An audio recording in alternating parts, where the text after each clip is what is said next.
Hi there, I'm back, and today I'm doing a special video about my Pro 1200 blender, my Oster blender. And this one kind of became a necessity. Yesterday I happened to be perusing through some reviews and comments and questions about this blender. I think I was on Amazon at the time, but I think I started there and just sort of, it kind of floated all over the internet from there. I kind of perused through the questions to see if anybody has questions that aren't being answered or whatever. I'm just one of those people that, hey, I have this blender. I know what, yeah, it does or doesn't do that or whatever. But I found kind of a disappointing pattern. And what I mean by that is this blender is Oster's #1 seller at the moment. Well, for the last year. It's been out for less than 2 years. I think it came out last fall. I discovered it in January of last year, which was 2016. That's when I bought mine. And most everybody has fallen in love with it. There's a few people that have the leaky problem. Either they got a faulty, a bad gasket, or they're not inserting it correctly. We've been through that video, as everybody who subscribes to me knows that. However, this disappointing issue that I'm bringing up is Oster is having problems keeping replacement gaskets in stock. And for me, that's just really disappointing because I love Oster. I've always gotten really, really good customer service from them. Whenever I've had an issue, they have addressed it. They've even sent me a new product to replace something that broke down before it should have or whatever. But I've never had a problem with them before. And I'm sure they're probably stuck in the middle. I'm guessing this is probably a manufacturing issue.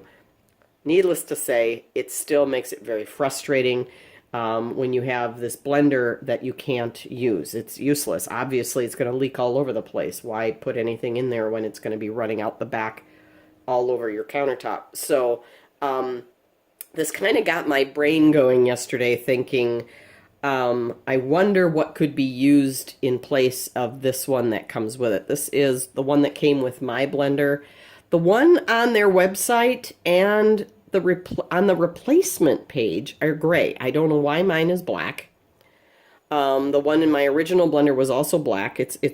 When I asked what it was made out of, they told me it was a food grade rubber, whatever that means.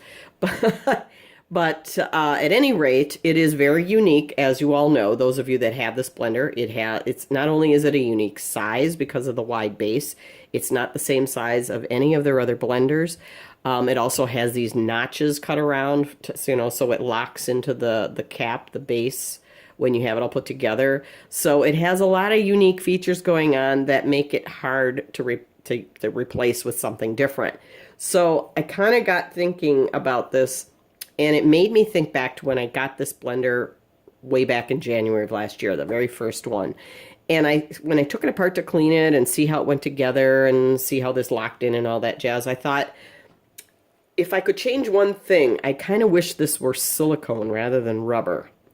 And as that thought crossed my mind yesterday, the light bulb went on, and I thought, oh my gosh, I wonder how difficult could it be to fashion a few of these as spares, or at least to get you through until Oster gets more of these in stock. So I thought, I'm going to do a little research. I Googled around as to how to DIY your own silicone gaskets, and I got all kinds of things pop up. Most of them were more industrial. For this project, however, it absolutely has to be food grade silicone only. The other thing you want to make sure is, I'll just show you this because it's smaller. It's absolutely flat. There's no texture on either side. A lot of these, what I used is this Wilton Easy Flex baking mat. And you put it's the kind of mat that you spread out on your baking sheet if you want to bake cookies or chicken or something like that. It alleviates the need for so much butter or spray oil, and also parchment paper. You can use this instead of that as well. And it's heat safe to 500 degrees. So if you're going to put hot soup in your blender to blend something creamy smooth, you want to make sure your gasket's going to be able to handle it. So, so that's what I went with. Let me just quick show you the other kind that's most prevalent. You're going to see more of this than anything else. This is my Silpat that I use for baking. You see that mesh? This is what you do not want to use to cut out anything. You don't want to cut this for any reason. Reason being, this mesh here that you see is fiberglass, a sheet of fiberglass that's sandwiched between two very thin layers of silicone and then probably heat pressed to make it all one piece.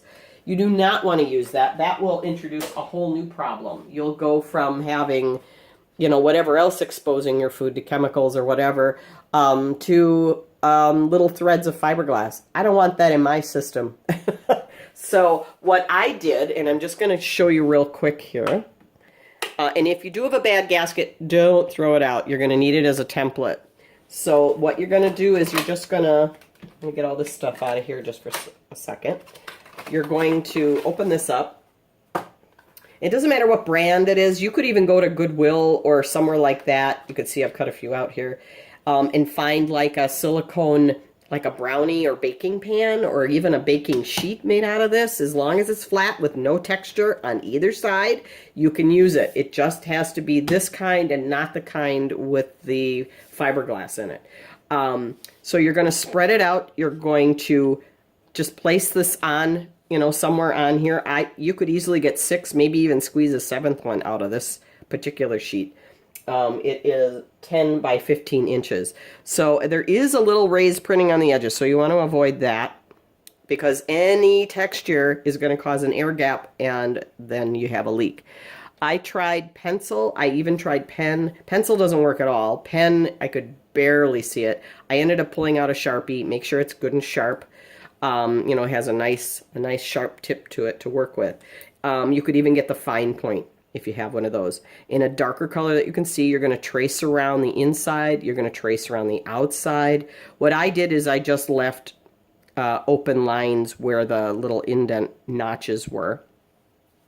And then the best way to cut it out is with an X-Acto knife. It really is the best way. I cut out my first one yesterday with a scissors, and even though it worked, it was all uneven because this is kind of squishy material and it kind of moves a little as you're squeezing it between the scissors, and it kind of came out uneven, and I can kind of show you it's really not pretty.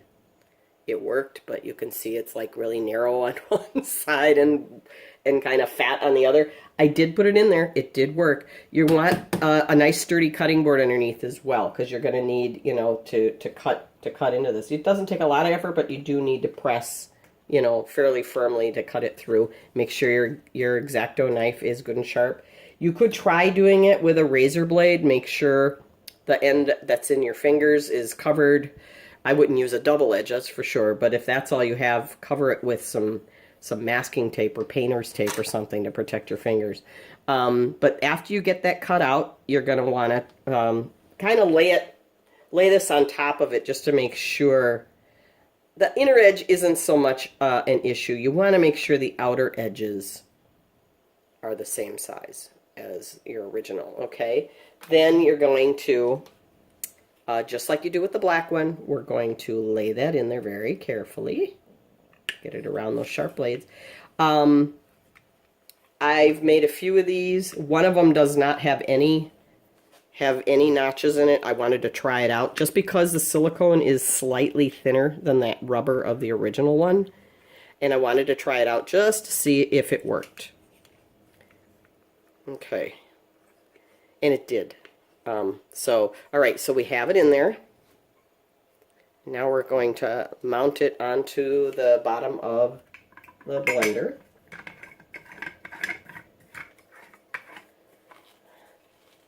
And make sure you're nice and tight. Okay, I'm going to look down in there. And when you look down in there, I hope you can see that. It's pretty flat. It's pretty flat. Let me put some water in this and we'll give it a test.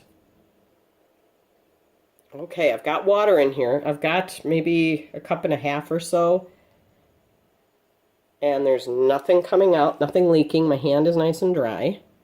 All right, so I'm just going to come over here just briefly. We're going to let that run and just for the acid test. And of course you want to try this with water in it. You don't want to fill it up with smoothie ingredients and then waste your smoothie all over the place if it does leak.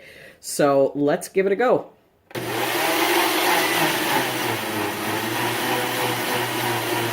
Take it up to high. And you don't need to run it very long. Just enough to really get it moving in there. Oopsie. My base is dry. The bottom is dry. Nothing's leaking. All right, let me pour that out. So there you have it. In a pinch, and a Wilton silicone baking mat, you have new silicone gaskets. I made several because I figured this way I won't run out. And silicone is nice. I don't know enough about it to know. It can correct me. Put a comment down below to correct me if I'm wrong. But I don't think it's as susceptible as drying out and cracking over time like rubber is. So, like I said, put a comment down there if you know better facts than I do on that. But again, let me show you this. This is what I bought. I'll hold it there so you can see it. Okay. I found these on Amazon. They're on eBay. I found this at my local hardware store that just happens to have a kitchen section with like, spatulas and cast iron skillets and stuff like that. They had a small little Wilton section with all their baking pans and things. And they had like, cupcake liners and things. And they just happened to have this. So I paid about $9.50 for it. You should not have to pay more than $10 for it. It's all over the place online. I think when I checked yesterday on Amazon, it was just under $9. So it should be somewhere between $8 and $10. Any more than that, I would look elsewhere because it's all over the place. You can buy them anywhere. If you can find it on eBay, somebody's selling a cheap used one, grab it because, find all the good parts that haven't, as long as it's in really good condition, use it. So I hope this is really helpful to those of you having any issues with your gaskets, trying to get new ones, and Oster is plumb out of them for some reason. So hopefully they'll get it straightened out soon. Oh, I really, really hope so, because this is a wonderful blender, and I really hope that this all gets straightened out, and I'm sure it will. It's just taking a long time. So again, if you like my videos, please give me a thumbs up. There I am.